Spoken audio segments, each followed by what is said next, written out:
A ver, de cancelar esos avisos, me salí de un Zoom. Bueno, ahora simplemente para comentarles que espero que esté todo bien. Va a estar todo bien, va a estar todo bien. Pero bueno, Bueno, Sí, seguro.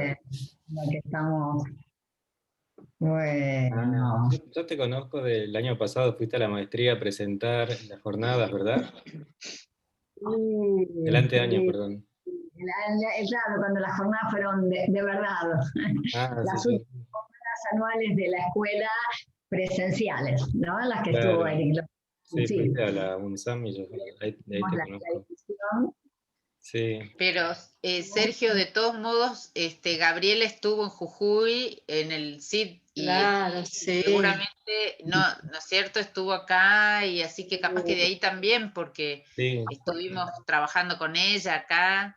Sí, Este, yo me acuerdo ¿En qué año de veías esa venir? vez. ¿Qué año fue? No me eh, acuerdo qué año, Ahí sí me no, mataste. pero no hace pero tanto, trabajamos el seminario 11, 17.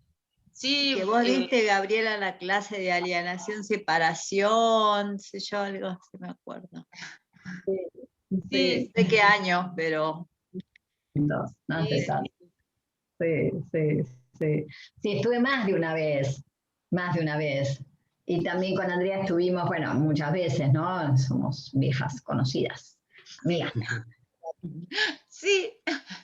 Sí, pasa que, bueno, yo estoy un poquito mareada, el tiempo pasa y ya mm, como muchas idas y vueltas. Bueno, Tal cual. cuando, cuando digas, no sé cómo es esta situación, si Bueno, quieren. Andrea está como coanfitriona, yo te voy a presentar. Si querés, podemos empezar. La gente que va Cuando, entrando se va a ir agregando. Y aparte se está retransmitiendo en vivo por Facebook, así que si querés, podemos empezar ahora. cuando a ustedes les parezca, cuando a ustedes les parezca. No, Bueno, eh, eh, bueno, vamos a sí. empezar la actividad de hoy. Esta actividad está enmarcada en el seminario anual del IAM2 CID Jujuy. Para los que no saben, el Instituto Oscar Mazota fue creado en el año 2000 para la investigación y docencia del psicoanálisis, y desde entonces se hizo cargo de la política de la Escuela de la Orientación Lacaniana en el interior de la Argentina. El IAM2 cuenta con el auspicio del Instituto del Campo Freudiano, con sede en París, y también con el auspicio del Departamento de Psicoanálisis de la Universidad de París 8. El presidente de este instituto es Jacques Alain Miller, quien es el encargado de establecer los seminarios de Jacques Lacan. Y bueno, este año el seminario que estamos trabajando se llama El reverso de la vida contemporánea, subjetivación del sexo y la muerte, que gira, por supuesto, en torno al seminario 17 de Lacan. Este seminario se llama El reverso del psicoanálisis, y fundamentalmente lo que hace Lacan en este seminario es trabajar los 4 discursos: el discurso del amo, el del histérico, el universitario y el del analista. Pero esta conceptualización de Lacan gira, me parece, en torno a varios temas hegelianos y lacanianos, fundamentalmente la dialéctica del amo y el esclavo, también otros temas freudianos como por ejemplo el padre de la horda, y a su vez esta dialéctica del amo y el esclavo y lo del padre de la horda sale de un texto, el padre de la horda sale de un texto de Freud que se llama Tótem y Tabú, que nos brinda elementos para entender la cuestión del padre según Freud, pero también podemos extraer, me parece, nociones que nos permiten complementar algunas ideas de Freud en otro texto que se llama El malestar en la cultura. Este texto se publicó en 1930 y tiene un antecedente de 1908 de otro texto que se llama La moral sexual cultural y la nerviosidad moderna. Y me parece que a pesar de que pasaron casi 100 años o un poco más, porque la nerviosidad moderna se escribió en 1908, el malestar en la cultura en 1930, a pesar de que ya pasó mucho tiempo, cuando se vuelven a leer estos textos, al menos yo me quedo con la idea de que pareciera ser como que se escribieron en esta época, salvando algunas diferencias, por supuesto, pero si hay algo que permite ver el psicoanálisis, es que la cultura, me parece, por ser una producción del lenguaje, influye directamente sobre el malestar no solo el de cada cultura, sino también el de cada época, y así se puede entender por qué los síntomas van cambiando conforme a la idiosincrasia o cuando se pasa de la cultura a la civilización, etc. Entonces, hoy día, de la mano de Gabriela Vaz, vamos a interrogar las coordenadas del malestar en nuestra época, las formas de presentación del mismo, su influencia sobre los síntomas contemporáneos, etc. Así que, bueno, voy a presentar a Gabriela, que es la conferencista de hoy. Ella es psicoanalista, miembro de la Escuela de la Orientación Lacaniana y de la Asociación Mundial de Psicoanálisis. Es doctora en psicología por la Universidad de Buenos Aires. Es profesora adjunta de psicopatología en la Facultad de Psicología de la Universidad de Buenos Aires. También es docente del ICDEVA y del IOM2. Así que, bueno, tengo que decir que cuando cruzábamos mails para organizar la actividad de hoy, me encontré con una persona muy predispuesta, muy amable, así que aprovecho la oportunidad para agradecerte, Gabriela, no solamente por haber aceptado la invitación, sino también por tu calidez y por tu predisposición. Así que, bueno, dicho esto, te paso la palabra para que empeces tu conferencia, que se llama Los síntomas actuales, nuestro malestar en la cultura. Cuando vos quieras, podés activar el micrófono y allá está. Muchas gracias. Sí, de alguna manera Sergio anticipó de una buena manera lo que voy a plantear. El título, Los síntomas actuales, nuestro malestar en la cultura, lo pensé cuando Sergio, digamos, me pidió con una cierta anticipación, ¿no? Respecto en general de cuando uno se pone a preparar algo, lo pensé como lo suficientemente amplio, ¿no? Como para después, bueno, ver por dónde orientaba la cosa. Y lo que me pasó, digo, a propósito de lo que él dijo y de mencionarlo a Freud, que va a estar bastante presente, espero, es que después, bueno, cómo acomodar un poquito, ¿no? La cuestión de los síntomas actuales y nuestro malestar en la cultura.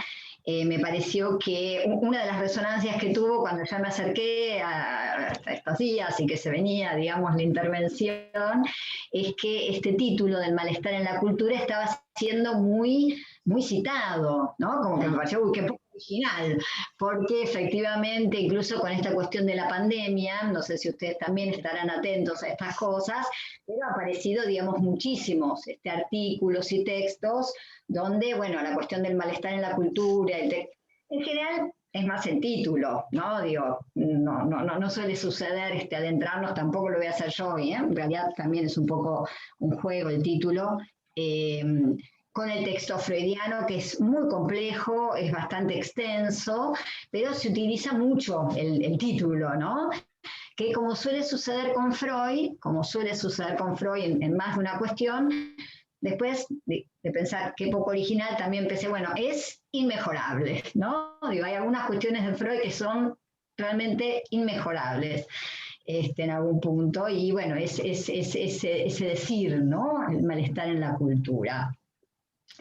Ahora, con respecto a los síntomas actuales, sí, por supuesto, voy a tocar, pero creo que de un modo quizás un poco, no quisiera decir original, pero bueno, quizás sí, ojalá en algún sentido, veremos si sirve, lo que se llama síntomas actuales, problematizarlo sería la palabra, ¿no?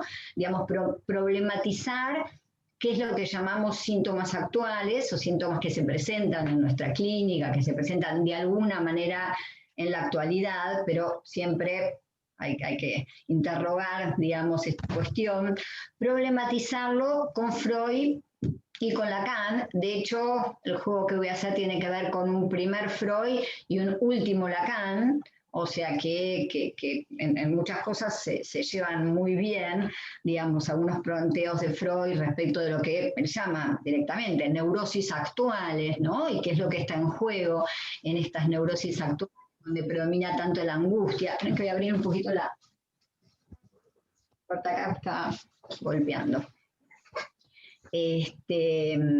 Y algunas cuestiones de la última enseñanza de Lacan, que me parece que eso, ¿no? Que tienen como bastante interés para repensar algunas cuestiones.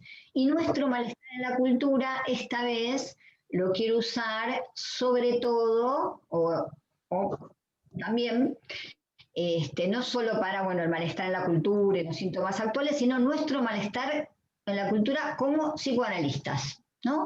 Digamos, hasta qué punto somos interpelados, ¿no? Con nuevas presentaciones clínicas o con ciertas presentaciones clínicas que no se corresponden con lo que más tradicionalmente pensamos en psicoanálisis como síntomas, ¿no? Así que no responden a la lógica represión, retorno de lo reprimido, la neurosis clásica, ¿no? Es decir, que hay toda una cuestión que nos interpela, teniendo que ver entonces también con nuestro malestar en la cultura en tanto psicoanalistas. Ahí el tema del título, muchas veces, muchos habrán leído, y es algo un poco obvio, que algunos de los síntomas que llamamos como nuevos o como actuales no son nuevos ni son actuales, ¿no? No es ese el punto. Solemos nombrar como síntomas actuales las anorexias, bulimias, las depresiones, los ataques de angustia, los ataques de pánico, las toxicomanías, ¿no? En general va un poco por ahí. Desde ya no tienen nada de nuevo, ¿no? No es imposible fecharlos, todos tienen su historia, pero sí es cierto que hay algo que plantea Lacan y que está de alguna manera en Freud, que tiene que ver con presentaciones donde hay mucha predominancia de la angustia o del goce, ¿no? Vamos a llegar a eso, de lo real, ¿no? De lo que Lacan nombra como real, donde hay una predominancia y muchas veces una situación más del lado de la urgencia, ¿no? Digamos, en la consulta, que lo que puede ser un sujeto que se dirige al analista, interrogado por su síntoma, con una pregunta, con una idea respecto del desciframiento, etcétera, etcétera, ¿no?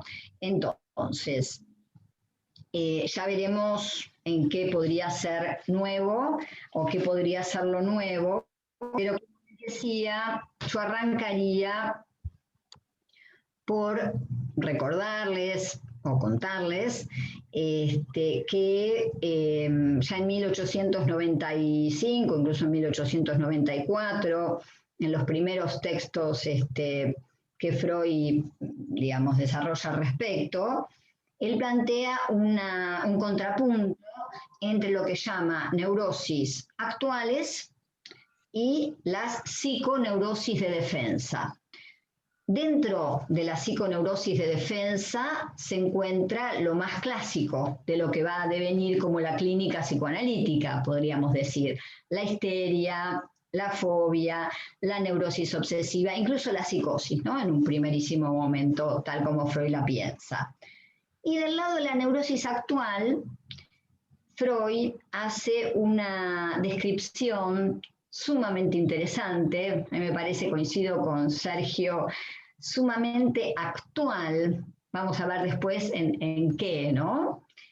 El otro día en una reunión de cátedra, un colega decía irónicamente que en este texto, por ejemplo, Freud hablaba del coitus interruptus y de cosas, y no, lo decía irónicamente como si no tuviera nada que ver con la actualidad, la idea freudiana de que hay una acumulación de excitación sexual, que es esto lo que plantea Freud, ¿no? Una acumulación de excitación sexual que no encuentra descarga en el ámbito físico, por lo cual hay una mudanza de esta tensión sexual física en angustia.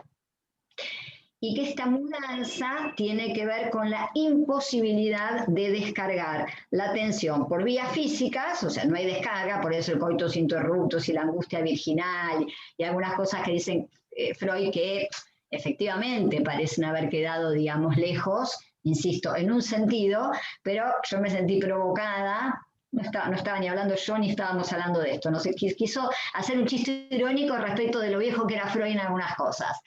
Entonces yo me acordé de esto leyéndolo para hoy y me pareció que sí había una relación interesante en relación a la sexualidad que ya voy a llegar.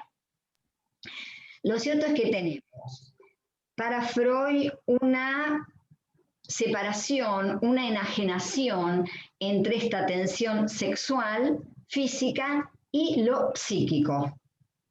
Cuando, ya me adelanto, Lacan va a hablar para la época del rechazo del inconsciente, ¿no? Y si uno lee el texto freudiano es muy impresionante, como él dice, no se llega a formar el afecto sexual. Hay algo que no pasa a lo psíquico. Dentro de esto es donde Freud va a ubicar, bueno, la neurosis de angustia, por supuesto, en las neurosis actuales, la neurosis de angustia, pero dentro de la neurosis de angustia, el ataque de angustia. El ataque de angustia es otro de los hitos, a mi gusto, como el duelo, ¿no? Como el trabajo de Freud sobre el duelo y la melancolía, como la idea de malestar en la cultura y tantas otras. El ataque de angustia, la descripción que hace Freud, yo creo que es absolutamente insuperable. Esta angustia sola, en la cual no es acompañada por ninguna representación, con todas, digamos, las características físicas, no importa tanto la taquicardia, la sensación de muerte, la falta de aire, el ataque de pánico, ¿no? Digamos, lo que hoy en día es nombrado como ataque de pánico, pues les voy a contar una mínima viñeta clínica, a la orden del día. Y bueno, como esta presentación freudiana respecto de algo de lo cual no se puede decir nada, más que lo siente, ¿no? Siento que me muero, siento que me desvanezco, que me voy a morir. Muchas veces las consultas llegan porque hay un médico que dice consulte a un psicoanalista, un psiquiatra, o no es tanto algo del orden de la pregunta o del desciframiento, ¿no? que está en juego en relación al por qué. Es en la etiología donde yo les decía que aparece, bueno, esta idea de que tiene que ver con la vida sexual y toda esa cuestión del coitus interruptus y de la angustia virginal o la angustia de las recién casadas. Bueno, lo que Freud está diciendo es que, bueno, el testimonio que dan sus pacientes tiene que ver con que no hay una descarga específica respecto de esta cuestión de la acumulación de excitación que no admite derivación psíquica.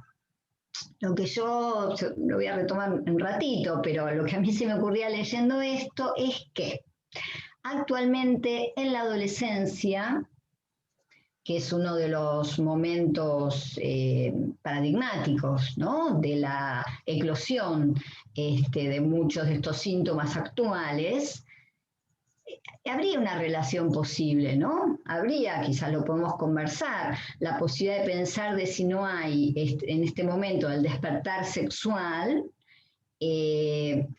una cantidad, digamos, de sentidos, ¿no? Un abanico de cuestiones frente a la caída del padre, frente a muchas cosas que tienen que ver con la cultura, que genera también una inhibición, ¿no? Respecto de lo que es la sexualidad. Me parecía, digamos, que había ahí alguna pista que podía tener su interés. Lo cierto es que, como les decía, Lacan, por ejemplo, piensa, para ubicar ciertas cuestiones de la época, en el rechazo del inconsciente, que es algo que Freud, por supuesto, en 1895 no lo decía así, decía no pasan al ámbito psíquico, pero es un problema que de alguna manera él tenía muy fuertemente la intuición de que algo de ese orden estaba en juego, ¿no? Y uno de los conceptos, no sé si es un concepto, una cuestión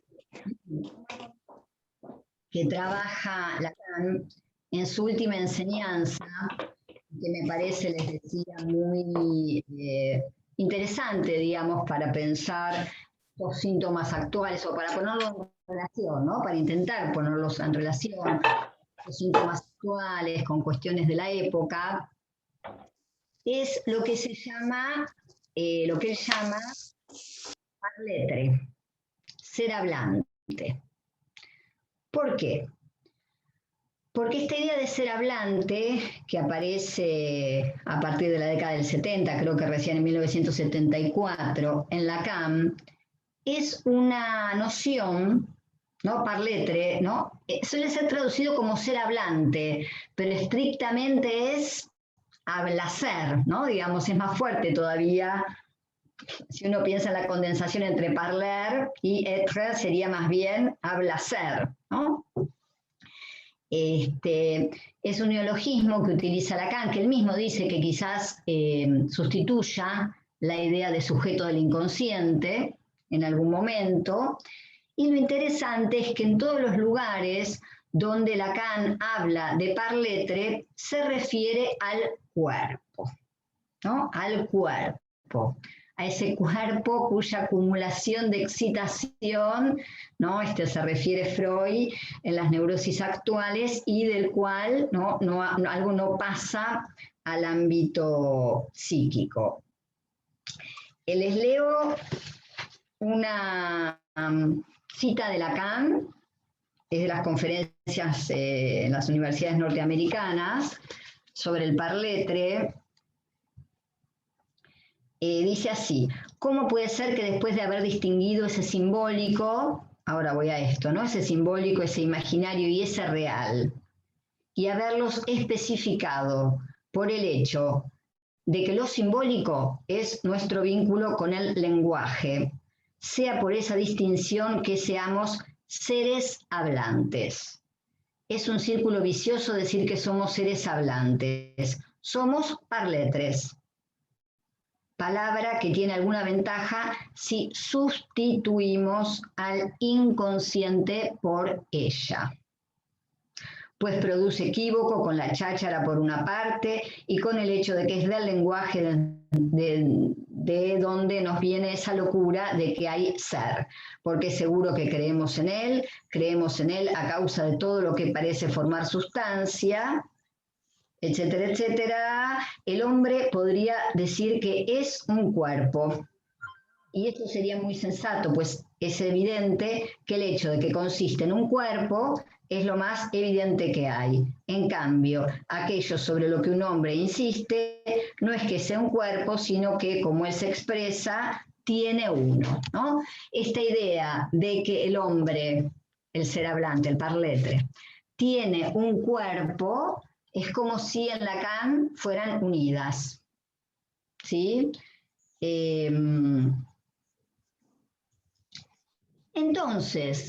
Entonces, con esta idea de Lacan, tan avanzada su enseñanza, nos encontramos ni más ni menos de lo que se produce en un espacio que no es el espacio psíquico.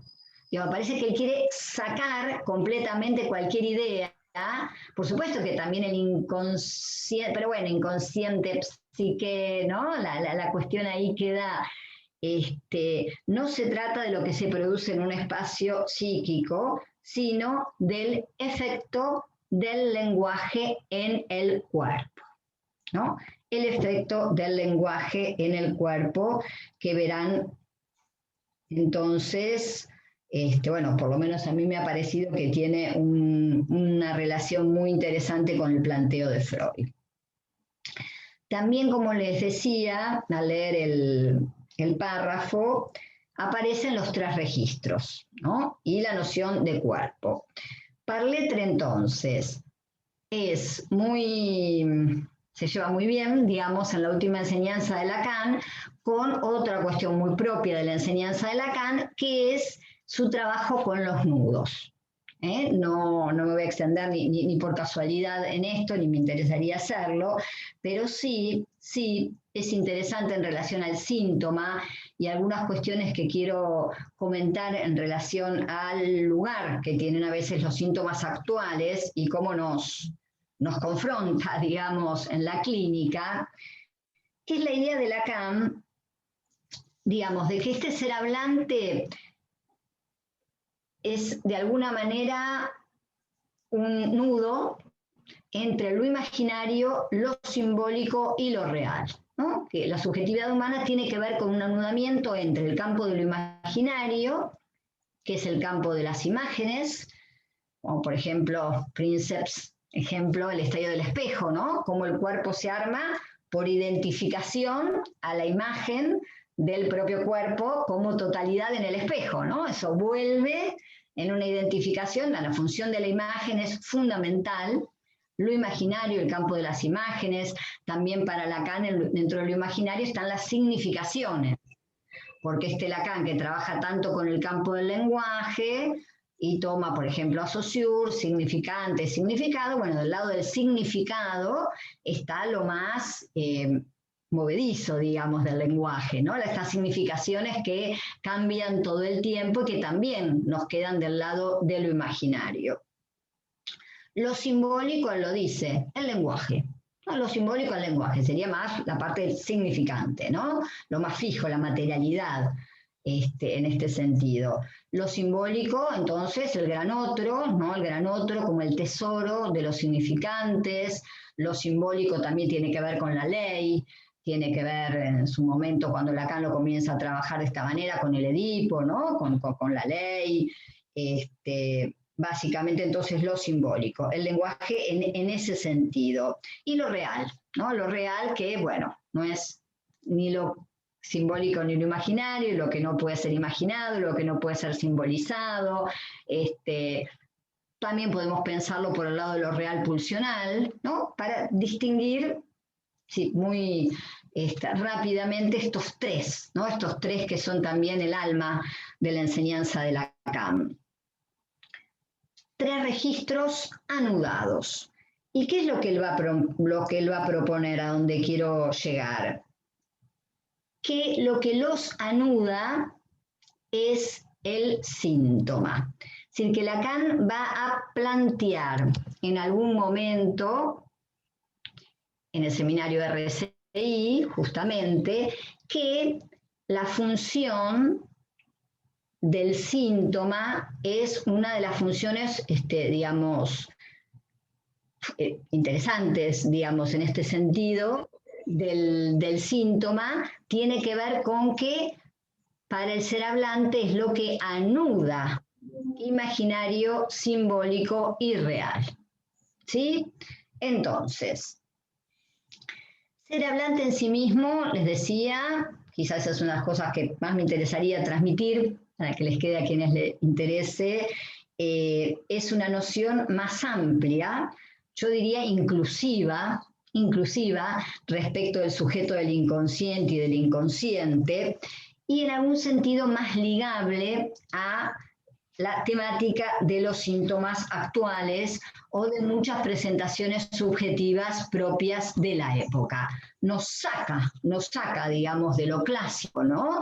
De la instalación del sujeto supuesto saber, del analista, ahí, digamos, descifrando el silencio, ¿no? Tiene bastante más que ver con otro tipo de intervenciones posibles, por lo menos en relación a los síntomas actuales. Por supuesto, hay otros modos, digamos, de pensar y de seguir pensando la cosa.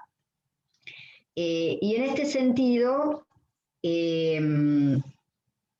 la hipótesis sería, y voy un poquito más hacia la clínica, que cuando alguien consulta, ligado a estos síntomas, por ejemplo, a los que mencioné de entrada, hay porque hay alguna urgencia, algo del orden de la urgencia, más que el deseo de saber, siempre hay algo del orden del sufrimiento, pero ¿no? Si pensamos en una consulta por una anorexia, por una bulimia, por alguien que está muy deprimido, por un ataque de pánico, bueno, hay algo del orden de la urgencia, y en ese sentido podemos decir, pensándolo con los tres registros, que se trataría de que lo simbólico está desbordado por lo real, ¿no? Que lo simbólico no alcanza, que la presentación de lo real, la aparición de lo real, está amenazando la estabilidad del nudo de tres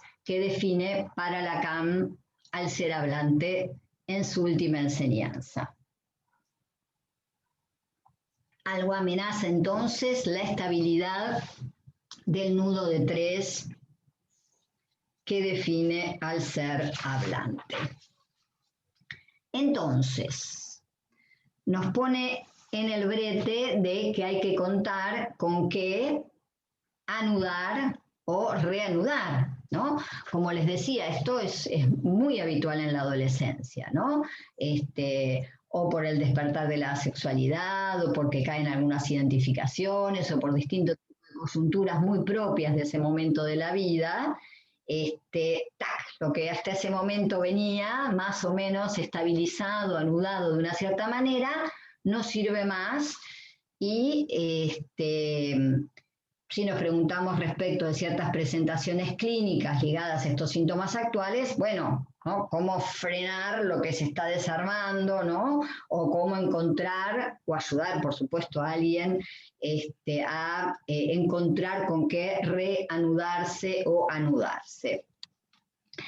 Es una pregunta, como pescarán, muy diferente que preguntarnos cómo apuntar al sujeto del inconsciente. No es la misma pregunta, ¿no? O cómo restaurar las identificaciones caídas, o en otro momento quizás cómo restaurar algo del orden del nombre del padre. Es otra pregunta, es otra pregunta. Y además teniendo en cuenta el valor que les decía que Lacan le da al síntoma como fundamental en esa estabilidad de los 3 registros, ¿no? Es extraño a veces detectar que a veces un punto de sufrimiento muy intenso, puede funcionar anudando. Por ejemplo, un ataque de pánico, ¿no? Que alguien está, digamos, muy desarmado respecto del padecimiento que le produce, pero ya la definición, muchas veces encontrada incluso en internet, les habrá pasado a quienes también comparten la cuestión de la práctica, encontré lo que tengo ataque de pánico porque me pasa esto, lo otro, y uno ubica como ahí algo se estabiliza, ¿no? Entonces, es una pregunta enorme, ¿qué hacer con eso, ¿no? ¿Cómo maniobrar ahí donde incluso un punto de sufrimiento, que no es portador de ningún sentido bajo el modo clásico, ¿no? No es el síntoma histérico que se va a descifrar y que va a tener que ver con el padre, etc. A veces es un punto, digamos, de sufrimiento, pero aún así puede funcionar de alguna manera anudando.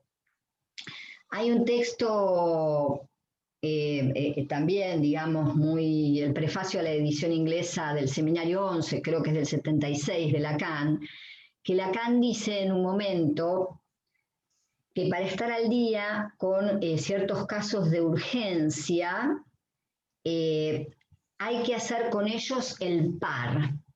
Una frase recontra enigmática, pero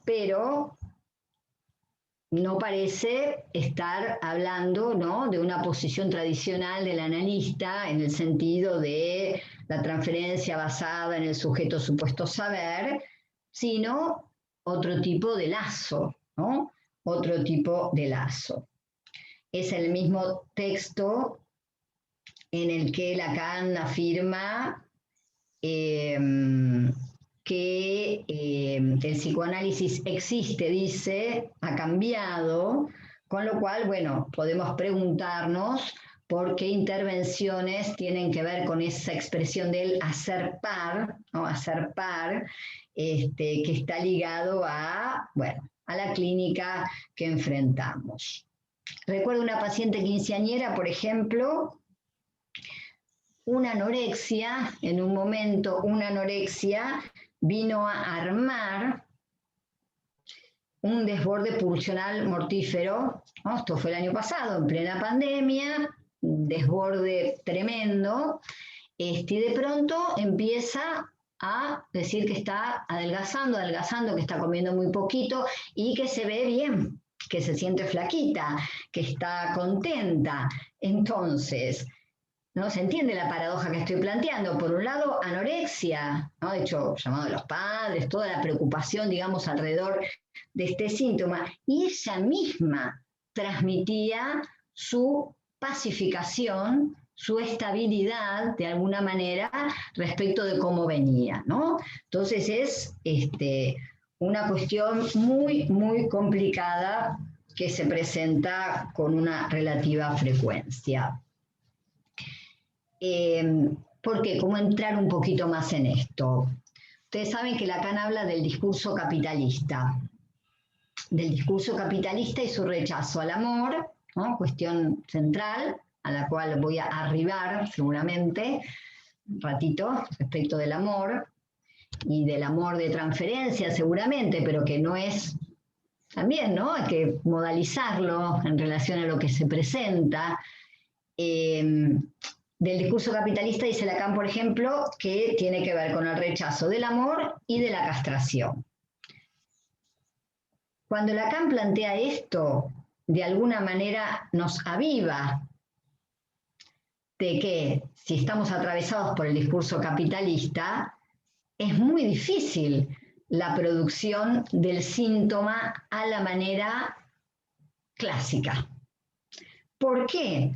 Porque los malestares que se presentan son malestares muy relacionados con una falta de goce, ¿no? Que no tienen que ver con una falta de goce, que tienen que ver con un empuje al goce propio de la época, ¿no? Es decir, que no está presente la castración. Y la castración para un Lacan clásico es ni más ni menos, para Freud también, por supuesto, es la clave de la producción del síntoma, ¿no? Castración es la clave de la producción de síntomas. O sea que cuando hablamos de síntomas actuales estaríamos hablando de síntomas donde hay una predominancia de este empuje al goce. Ustedes saben que Freud pescó perfectamente, ¿no? La mezcla que hay, digamos, en el síntoma en general de la vertiente del sentido y de la vertiente del goce, de la vertiente de la satisfacción, ¿no? Digamos, un Freud ya en Dora, si el síntoma es la satisfacción sexual de los enfermos, esa es la palabra Freud, un poco, eso sí está mal.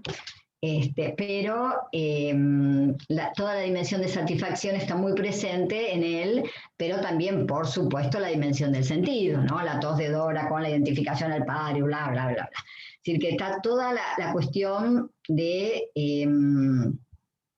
la vertiente del sentido y la vertiente de la satisfacción. Pero también Freud, ¿no? Lo acabamos de ver. Habla de estas neurosis actuales, de estos síntomas, en donde hay una enajenación respecto de lo psíquico, es decir, ahí no estaría presente la vertiente del sentido, ¿no? O sea, no estaría, en principio, entonces, seres hablantes tratando de hacer con diferentes modos de ausencia, de rechazo, de la castración.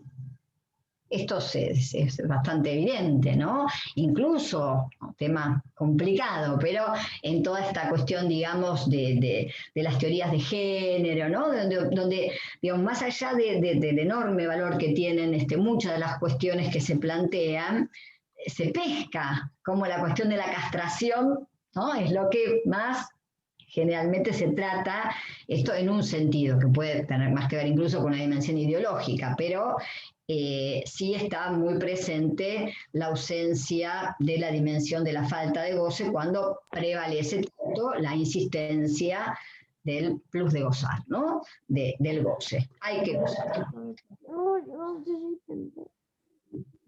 Decía entonces, antes, en la pubertad, como el despertar de la sexualidad, que siempre es traumático, puede confrontar con un goce desconocido y, nuevamente, ¿no? Digamos, lo ilimitado de las variantes que se presentan. Yo no sé si ustedes lo escuchan en la clínica, pero ¿no? Digamos, el hecho de, bueno, me gustan las chicas, me gustan los chicos, me gusta esto, me gusta lo otro, me puede gustar todo. ¿Y qué pasa ahí, no? Cuando se presentan tantas opciones, de alguna manera, frente a la sexuación. A veces el efecto es inhibitorio.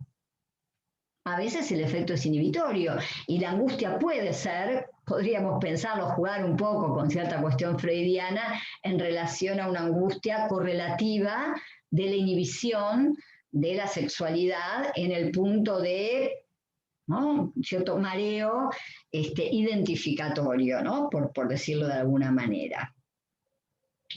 ¿Qué es lo nuevo entonces? ¿Qué es lo actual? Por un lado esto, la proliferación de sentidos, ¿no?, la cantidad de sentidos, de respuestas que aparecen, donde se hace difícil darle lugar a la pregunta, darle lugar al enigma como algo más propio, darle lugar a las marcas de goce más propias, ¿no?, y no quedar mareado por esta proliferación de sentidos. Así que en realidad me parece que hay un demasiado por el lado del goce, pero que también hay un demasiado por el lado del sentido, ¿no? Definiciones para todo, respuestas para todo.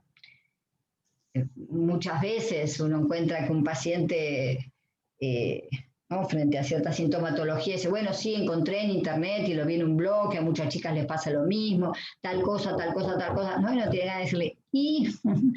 Está bien, y, ¿no? Y el cuidado que hay que tener con ese y, ¿no?, en relación a la transferencia, porque, bueno, decae, ¿no? Decae el deseo en el sujeto, pero también a veces decae la posibilidad de una pregunta en el desfiladero de lo más singular, ¿no? Entonces, bueno, un poco este punto, ¿no? El síntoma que persiste más allá de lo que tiene que ver con lo actual es, por supuesto, lo que Lacan siempre va a poner del lado de la raíz del síntoma, lo que es la iteración, la experiencia de goce, pero nos enfrentamos en relación a los síntomas actuales con una lectura que no va tanto por el lado del desciframiento del sentido, sino localizar algo que cumpla la función de anudar, ¿no? La función de anudar. En este sentido, ¿qué intervenciones del lado del analista nos quedan, digamos, como a la mano, ¿no? Esa figura de Lacan, hacer par con. Seguramente lo que solemos nombrar como resonancia, ¿no? Tratar, digamos, de que algún equívoco toque el cuerpo. Hay una intervención, no sé si es una intervención, algo que Lacan, digamos, plantea en el seminario, también en RCI, que lo llama nominación, que me pareció interesante en relación a esto, ¿no? Lacan ahí plantea la idea de un nombre o una fórmula que no va del lado del desciframiento, sino de nombrar lo que desborda, ¿no? Nombrar, no lo dice así, lo saco de ahí, lo digo de otra manera, ¿no? Nombrar lo que desborda, nombrar lo imposible de soportar. También él habla de la nominación como algo que permita enganchar algún sentido, bueno, es lo mismo, a eso que desborda, ¿no?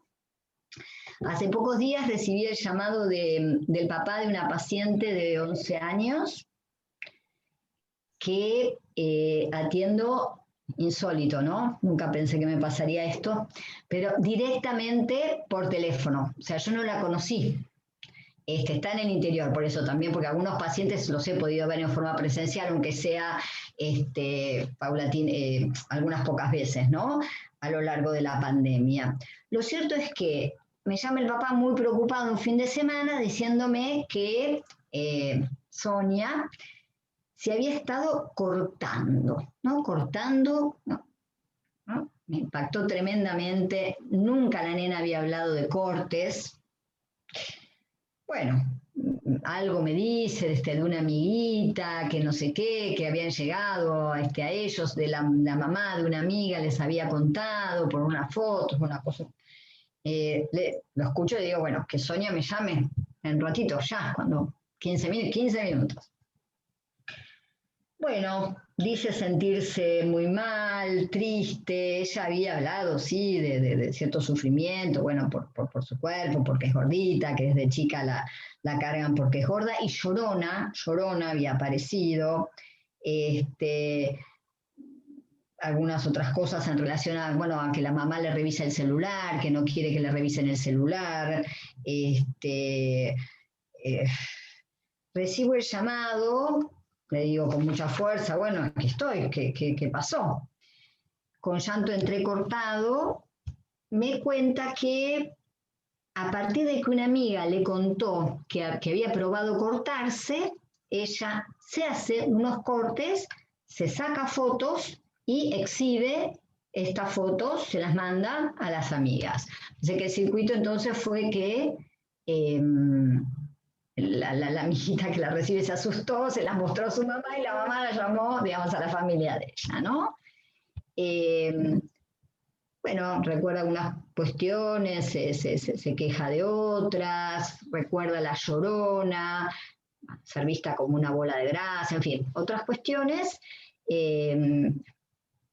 Y en un momento le digo, no la llorona, Sonia la exhibida. Se ríe, ¿no? Sale un poco del cuadro de urgencia, se ríe, la cito para el día siguiente y la cuestión fue cediendo, ¿no? ¿Qué quiero decir con esto?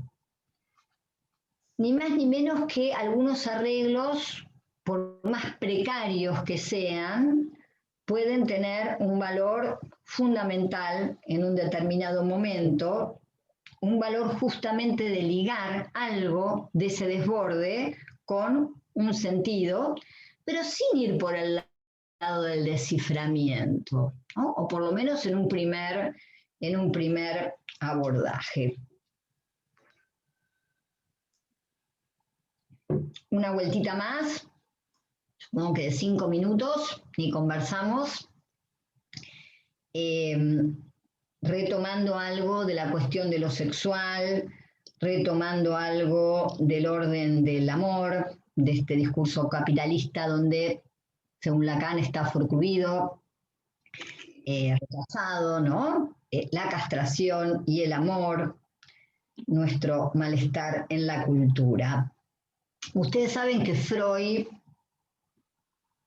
en 3 ensayos de teoría sexual, sienta las bases de, me parece a mí, todo lo que luego son las consideraciones de Lacan, ¿no? Digo, el famoso no hay relación sexual lacaniano, por ejemplo, ahí donde Freud dice, bueno, hay que explicar la heterosexualidad tanto como la homosexualidad, ¿no? La heterosexualidad estaría en todo caso dentro de las aberraciones sexuales. Si no nos gusta el nombre que él pone, todo dentro de eso, por lo menos, ¿no? Dice, por ejemplo, que la pulsión sexual en el ser hablante no viene con ningún objeto dado, ¿no? Por supuesto que no hay instinto, ¿no? Que en todo caso cualquier soldadura es secundaria, pero que no hay nada del orden de una pulsión que viene con un objeto dado, y otras cuestiones completamente revolucionarias con respecto a la sexualidad o a la sexuación en el ser hablante, que Lacan retoma con su frase, no hay relación sexual, ¿no? Es decir, no hay instinto, no hay nada de ese orden, con lo cual todo ser hablante inventa con qué suplir eso que no hay. Es decir, que para todo ser hablante se trata de la incidencia de la lengua y del traumatismo que produce para cada uno, para cada una, la lengua en el cuerpo. No hay relación sexual, pero ¿por qué si un psicoanalista puede quizás estar a la altura de los síntomas actuales y del malestar y de nuestro malestar en la cultura? Me parece que tiene que ver con el amor, ¿no? Una de las vías para pensarla es el amor, porque el psicoanálisis crea un nuevo lazo social en donde está en juego el amor, fundamentalmente, quizás un amor de transferencia que hay que pensar de un modo distinto, ¿no? Por lo menos frente a ciertas presentaciones clínicas.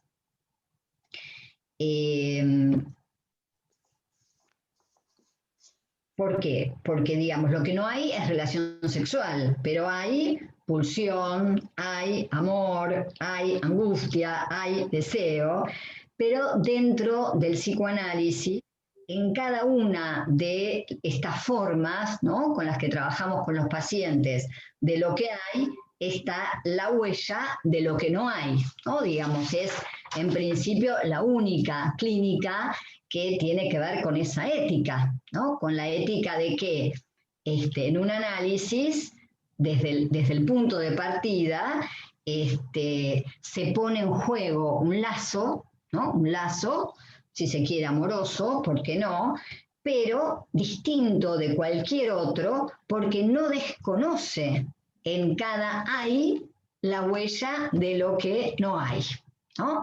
Entonces, en el sufrimiento, en la angustia, en cualquier forma de sexuación, en un desborde pulsional, el analista arma algo con ese ser hablante que tiene que ver con, ¿no?, con tener en cuenta en eso que hay la huella de lo que no hay, ¿no? Que tiene que ver con lo que mañana de alguna manera vamos a trabajar como la antinomia entre el goce y el otro, ¿no? Digamos, cómo con ese sufrimiento, cómo con ese goce, con eso que desborda, ir hacia el otro, ¿no? El amor entonces y las cuestiones de época, en ese curso que yo les recomendaba, una clase, un curso de Miller, que se llama La fuga del sentido, que cuando Sergio me preguntó por alguna otra cosa, quizás para acompañar la lectura del capítulo del seminario 17 que vamos a ver mañana, que bueno, la fuga del sentido, por algo ligado a la verdad y al sentido, y de alguna manera también a lo que estamos planteando. Ahí entonces me encontré con un ejemplo de Miller que la verdad son esas cosas que parecen desde 2012, y él habla de una película en donde hay personajes que solamente hablan por teléfono. Ahora que no vi la película, pero era gracioso, casi patético, un poco para llorar en estos días, que es una película en la que hay personajes, ¿no?, que los describe como personajes descarnados, solitarios, encerrados en un goce autista, que no se encuentran con otros, que no hay encuentros de los cuerpos, que no se tocan, que solo hablan, pero no hablan de amor, ¿no?, sino que se encuentran por teléfono para hablar y masturbarse simultáneamente, ¿no? Es decir, que tiene que ver con una especie de relación sexual, con una masturbación simultánea en el teléfono. Cada uno goza lo suyo, quizás al mismo tiempo que el otro, pero sin encontrarse, ¿no? Cada uno en su soledad. No aparece el amor salvo en una chica que me parece que es la que lleva el nombre de la película, que queda embarazada, evidentemente no de esta manera, pero queda embarazada, y busca a un otro, en tanto padre de ese hijo, ¿no? Que sería Denise en el teléfono, que es el nombre de la película. Pero lo que me impactó, digamos, es como un ejemplo, ¿no?, posible de cómo no hay rastros del amor, ¿no? De este amor a un otro sexuado, cómo aparece efectivamente el amor forcluido en esa película, como muchas otras podrían, no sé si muchas, pero hay otros ejemplos, por supuesto, posibles en el cine, en la literatura y en nuestra clínica, ¿no? De esta dificultad en relación al amor propia del discurso capitalista, donde lo que queda, en todo caso, de lazos sociales, es esta especie de cháchara en el teléfono, ¿no? Como dice él, este goce del bla, bla, bla, cada uno, hay que ver si relacionado con el otro o con su propia voz, ¿no? Porque también hay algo ahí de la voz que habría que ver. La situación de encierro, entonces, podemos también hablar de alguna manera de esto enseguida, las secuelas del capitalismo, sin la participación del amor, ¿no? Este residuo de soledad, este deseo empobrecido, hay que decirlo, que detectamos muchas veces en la clínica, la fetichización de los objetos, ¿no? Ni hablemos del celular y de estos objetos completamente fetichizados, donde mucha gente hasta elige, ¿no? Ya quedarse, ¿no? No va a hacer el esfuerzo de salir, y aunque se pueda, y la angustia, ¿no? La angustia, que también hablé poquito de la angustia, o más o menos, ¿no? El ataque de angustia, neurosis de angustia. La angustia es un afecto, dice Freud, displacentero, que se vive en el cuerpo. ¿Y qué es lo que pasa con la angustia? La angustia rompe la unidad corporal. También lo dice Lacan al final de la enseñanza, ¿no? Entonces, la angustia como lo que rompe la unidad corporal, ¿no? Fragmenta. ¿Y qué hace el amor? El amor es el efecto o el afecto que da unidad. Es el afecto que anima al cuerpo, ¿no? Es decir, que el amor y la angustia, ¿no? Ahí tienen una relación, digamos, interesante a pensar, mientras la angustia es un afecto displacentero que conmueve la unidad del cuerpo, el amor es un afecto que entusiasma, que anima al cuerpo, pero estamos hablando, si le queremos a Lacan, de la forclusión, de la dimensión del amor en la época.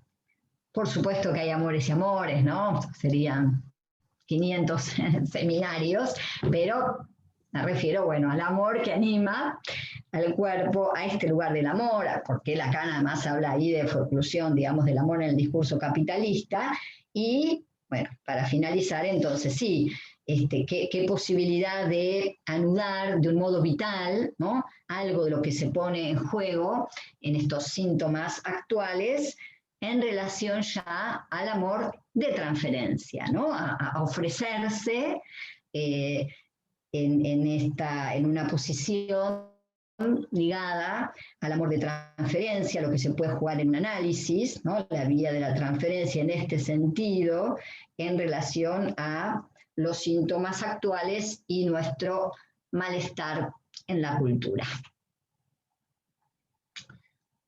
Hasta aquí lo que preparé. Si quieren podemos conversar un ratito. Bueno, muchísimas gracias. Muy bueno el recorrido, la verdad, que has hecho.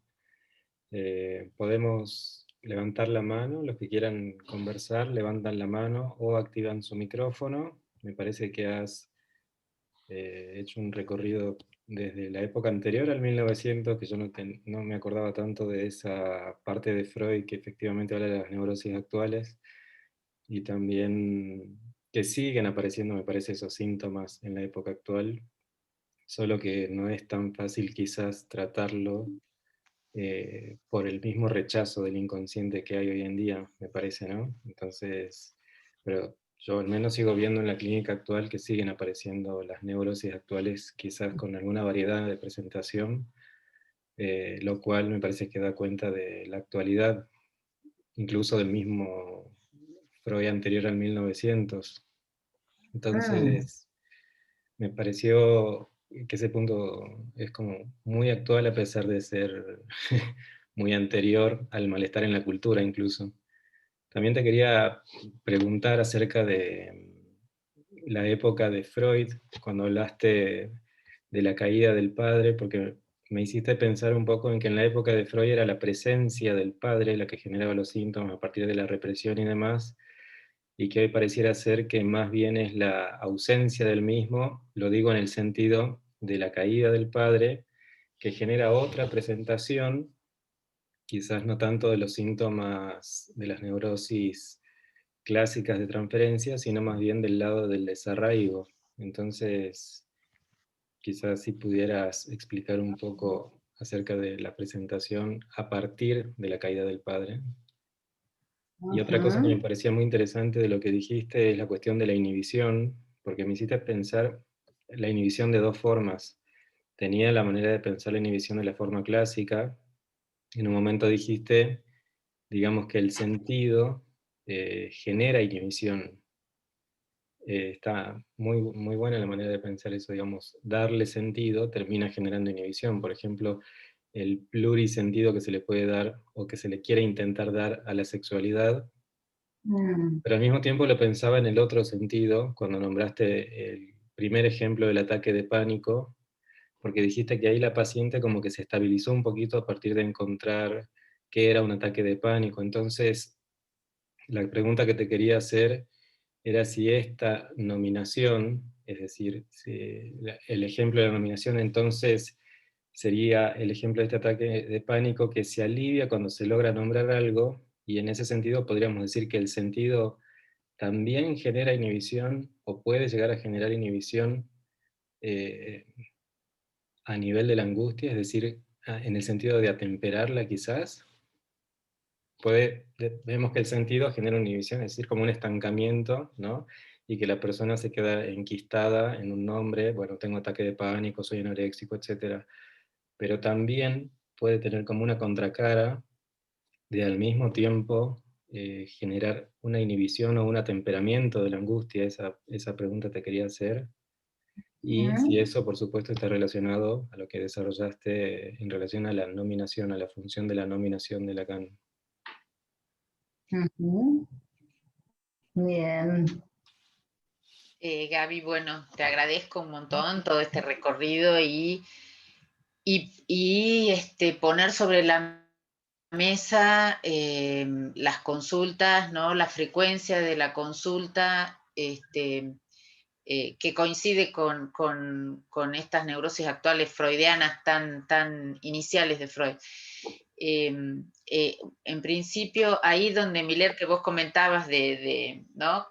Leyendo el texto que vos enviaste, sugeriste, yo decía, está describiendo lo que pasa hoy, o sea, está describiendo la pandemia, ¿no? Los teléfonos, los chats, las videollamadas, cuando dice el soporte del deseo con la voz por el teléfono, o ahora diríamos por la mirada, es muy gracioso porque ahí dice, en algún momento va a llegar que, porque en el momento en que Lacan lo escribió, que Miller decía, perdón, no había videollamada, o sea, era antes de las videollamadas. Dice, ya va a llegar el momento en que también se van a poder ver, bueno, eso me parece muy gracioso.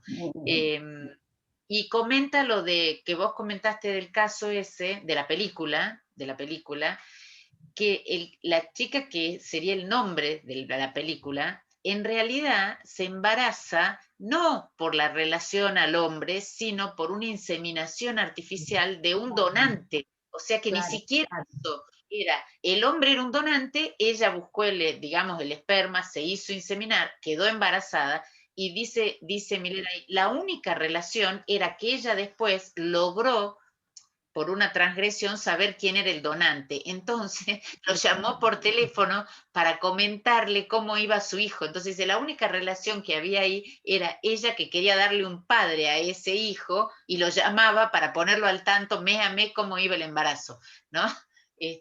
Muy interesante ese ejemplo, digamos, digamos, de la no relación y de que cada uno se relaciona con sí mismo, con su propio goce, ¿no? Ahí solo y no con el otro. Eso por un lado. Y por otro lado, quería hacer mención cuando vos nos propusiste para justamente actualizarnos respecto de lo que, de la noción que Lacan nos da para hoy, que es el parletre, ¿no? Hablar del ser hablante, que ya el sujeto del inconsciente hay que agregarle sí o sí el cuerpo, porque precisamente en estos momentos donde la angustia es la que predomina, donde el cuerpo está estallado, ¿no? Entonces sí o sí tenemos que pensar en este ser hablante como el cuerpo ahí, ¿no? El goce puesto en primer término. Y pensaba que además el discurso capitalista, es decir, el mercado, la proposición del goce todo el tiempo con los objetos, etc., además de forcluir el amor, lo que forcluye es la palabra. No hay, es palabra. Entonces, cuando vos decías que faltaba el lazo psíquico, no me acuerdo cómo es lo que vos acá decías, algo no pasa a lo psíquico, no pasa a la palabra, justamente porque hay una definición de Lacan que sobre pulsión, que es el eco en el cuerpo que hay un decir. O sea, la pulsión no es sin palabra. Entonces, hoy la angustia lo que muestra es esta falta de lazo a la palabra, ¿no? El goce sin palabra, digamos, esta expresión del cuerpo estallado, ¿no? Que vos mencionabas. Entonces, esta dificultad que ante la falta de palabra, digamos, como falta la palabra, por supuesto el amor no tiene cómo sostenerse, porque sin palabra el amor es muy difícil de sostener. Así que bueno, quería hacer ese lazo en lo que vos mencionabas, y que bueno, también tenemos, yo que trabajo en el niños, muchos niños que no hablan. Es muy frecuente niños pequeños que no hablan, o sea, el aumento en este tipo de sintomatología, ¿no?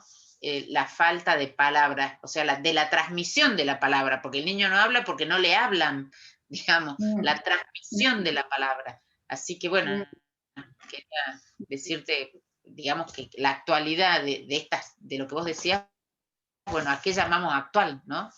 Me parecía súper interesante.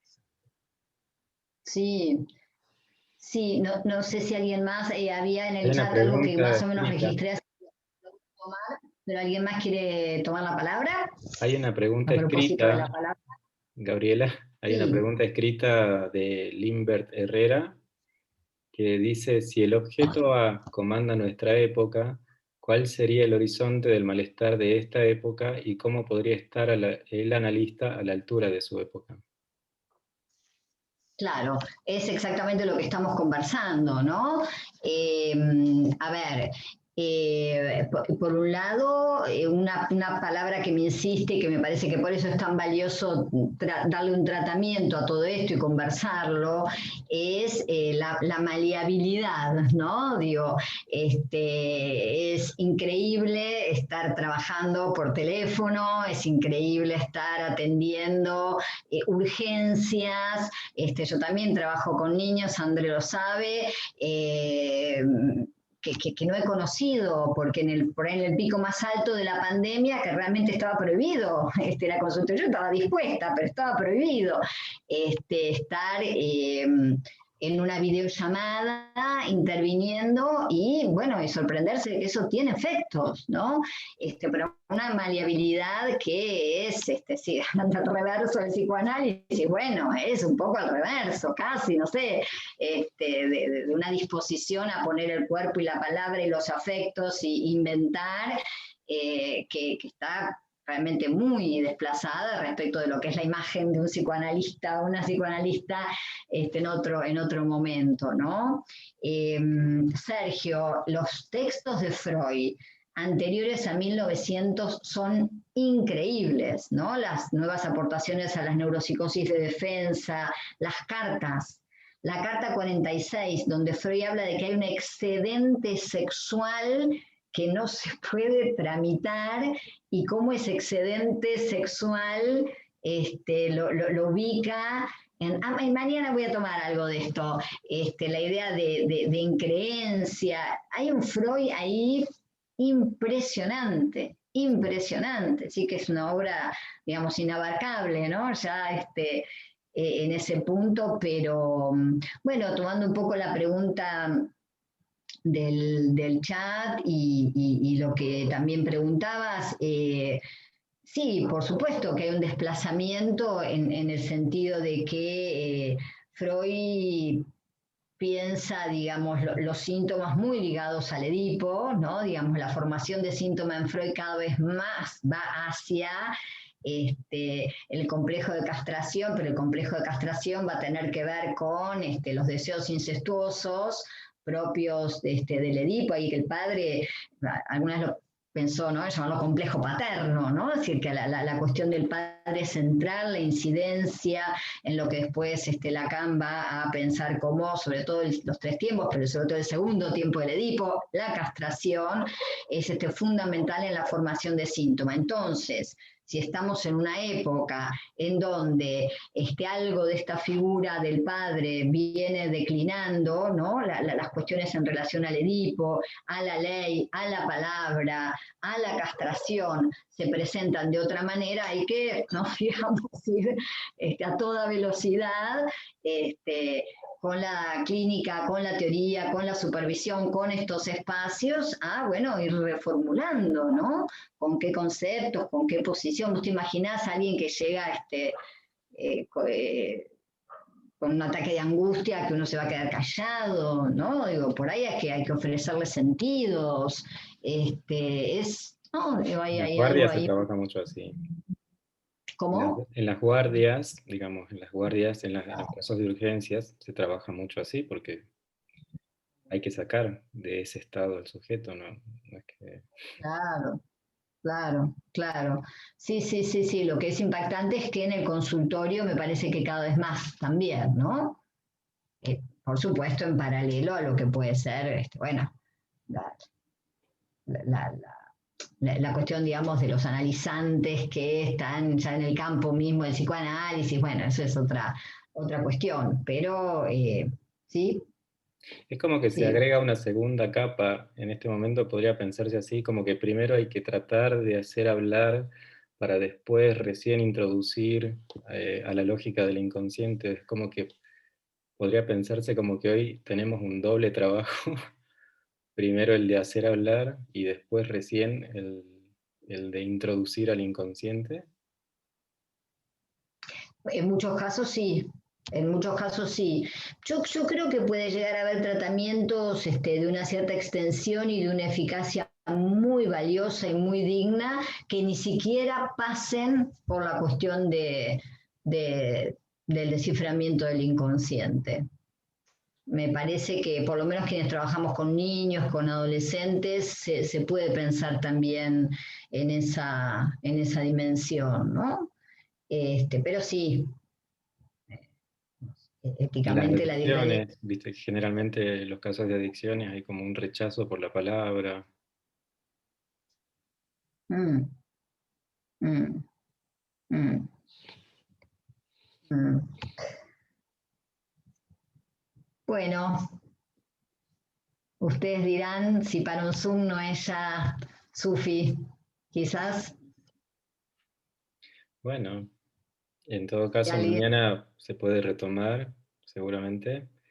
Mañana Gabriela va a dar la cuarta clase del seminario, así que a las 9:30 los esperamos a todos. Los que quieran inscribirse para la clase de Gabriela se comunican al número de celular que aparece en el flyer, en donde se publicitó la conferencia de hoy. Ahí hay un número de teléfono, así que si alguien quiere participar y escuchar a Gabriela mañana dando la clase del seminario, puede comunicarse a ese número.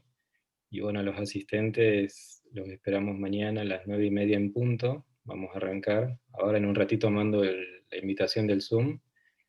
Y te agradecemos mucho, la verdad estuvo muy interesante y muy acorde a lo que estamos trabajando este año, así que muchísimas gracias. Qué bueno, bueno, muchas gracias a ustedes, ¿eh? Muchas gracias. Nos reencontramos mañana, 9:30, ¿sí? Bueno, muchas gracias. Sí, sí, sí. Sí, Chao, gracias. chao. Hasta mañana. Chao, Hasta mañana. chao.